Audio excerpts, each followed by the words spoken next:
Assalamualaikum warahmatullahi wabarakatuh. Anak-anak kelas 7 MTS Nurul Falah, bagaimana kabar kalian? Semoga kalian selalu dalam kondisi yang sehat sehingga bisa mengikuti dengan baik proses pembelajaran, khususnya untuk mata pelajaran bahasa Indonesia. Persiapan kalian untuk menjalankan penilaian akhir semester genap, penentuan kenaikan kelas, jadi kalian harus persiapkan dengan baik ya. Untuk pertemuan hari ini kita akan mempelajari tentang gurindam dan bab yang terakhir yaitu fabel ya, karena di pertemuan sebelumnya kita sudah membahas tentang puisi rakyat, jenis yang syair dan pantun. Untuk hari ini kita akan membahas puisi rakyat gurindam. Bagaimana sih ciri-ciri dari gurindam? Bisa kalian lihat di buku bahasa Indonesia kalian, ciri-ciri gurindam, sambil kita pahami bersama. Yang pertama itu terdiri atas 2 baris dalam sebait. Ya, masih ingat baris mana, bait yang mana? Kalau lupa, ditonton lagi video sebelumnya. Terus yang B, tiap baris memiliki jumlah kata sekitar 10-14 kata. Lalu selanjutnya tiap baris memiliki irama sama atau bersajak AA, BB, CC, dan seterusnya. Jadi semua rimanya itu sama di akhir katanya. Itu gurindam. Kalau pantun seperti apa? AB, AB kan? Nah, sedangkan gurindam itu AA, BB, CC, dan seterusnya. Selanjutnya, satu bait gurindam merupakan satu kesatuan utuh. Nah, terus selanjutnya baris pertama berisi soal, masalah atau perjanjian. Jadi dalam satu baris itu sudah mencakup keseluruhan ya. Selanjutnya baris kedua berisi jawaban, akibat masalah atau perjanjian baris pertama, atau yang dimaksud isi atau maksud gurindam terdapat pada baris kedua. Jadi kan terdapat 2 baris. Baris pertama itu berisi soal, masalah atau perjanjian. Baris keduanya itu berisi jawaban dari masalah, akibat masalah atau perjanjian dari baris pertama, atau maksud dari gurindam yang terdapat pada baris kedua. Nah, itu strukturnya penulisan pada gurindam. Yang terakhir, isi gurindam itu berupa nasihat, filosofi hidup, dan kata-kata mutiara.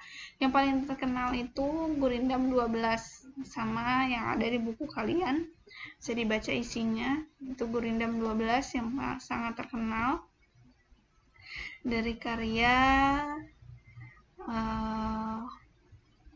siapa nih?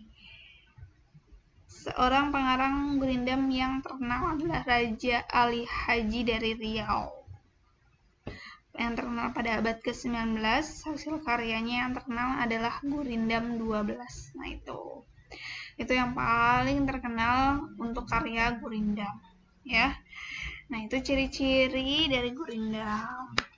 Itu berarti untuk materi puisi rakyat kita sudah selesai ya. Kita sudah membahas pantun, syair, lalu gurindam.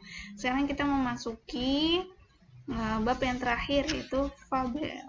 Fabel itu apa sih? Rian tahu? Tahu ya, pastinya. Nah, di sini fabel. Fabel itu merupakan cerita pendek atau dongeng yang menggambarkan watak dan budi pekerti manusia yang digambarkan pada tokoh binatang.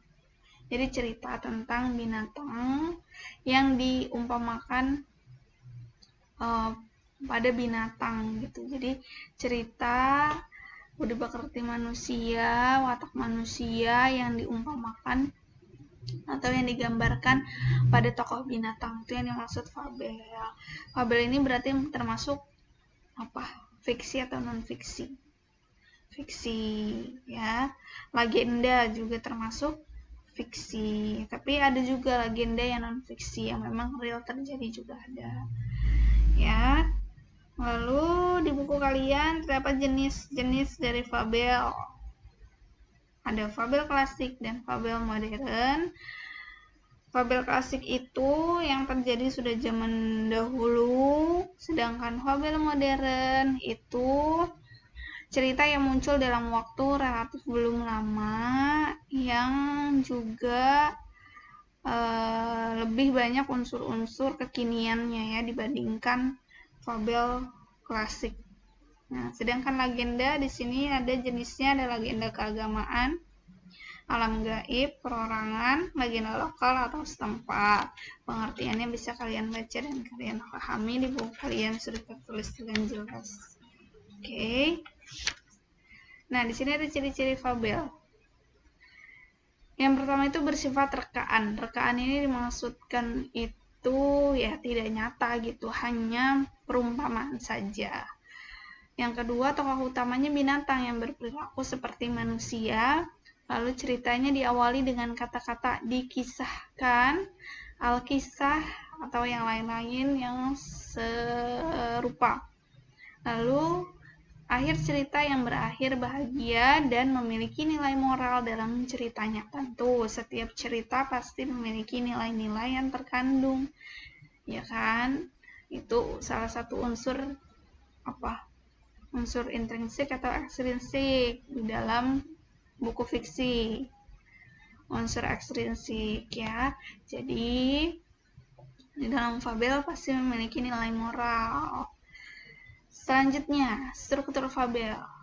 Yang pertama itu ada orientasi. Orientasi sekolah berarti kan pengenalan sekolah, pengenalan diri, ya kan? Nah, sama juga seperti orientasi di dalam struktur fabel.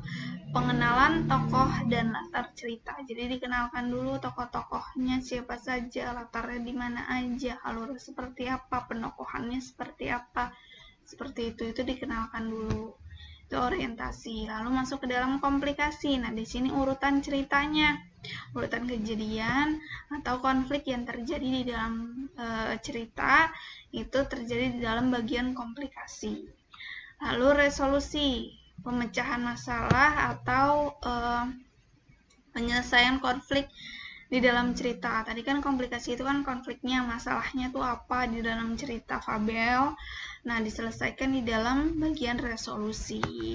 Yang terakhir koda. Nah, ini yang membedakan fabel dengan cerita imajinasi. Cerita imajinasi kan hanya orientasi, komplikasi, resolusi sudah selesai.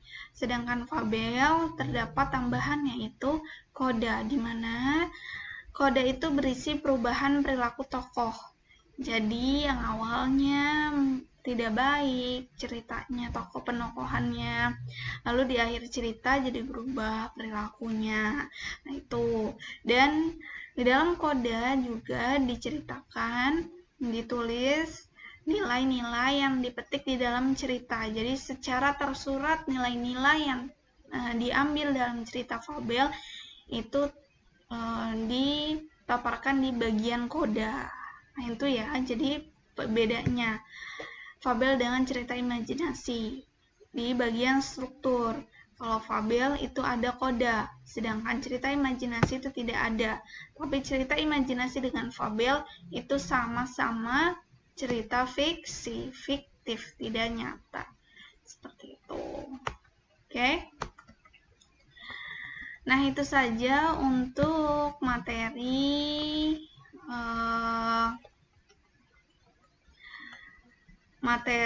dari fabel.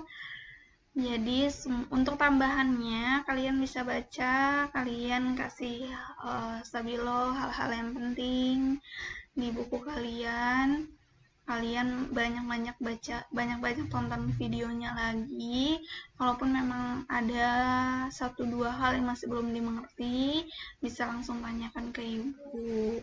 Kalian persiapkan dengan baik untuk mengerjakan soal penilaian akhir semester, karena ini untuk menentukan kalian kenaikan kelas ya. Jadi dikerjakan dengan baik, tidak boleh dikerjakan asal-asalan, dikerjakannya kan di rumah ya. Jadi banyak waktu, terus juga bisa lebih fokus dalam mengerjakan. Oke, itu saja. Semoga materi hari ini bermanfaat. Semoga kalian selalu dalam keadaan yang sehat ya. Terima kasih. Assalamualaikum warahmatullahi wabarakatuh.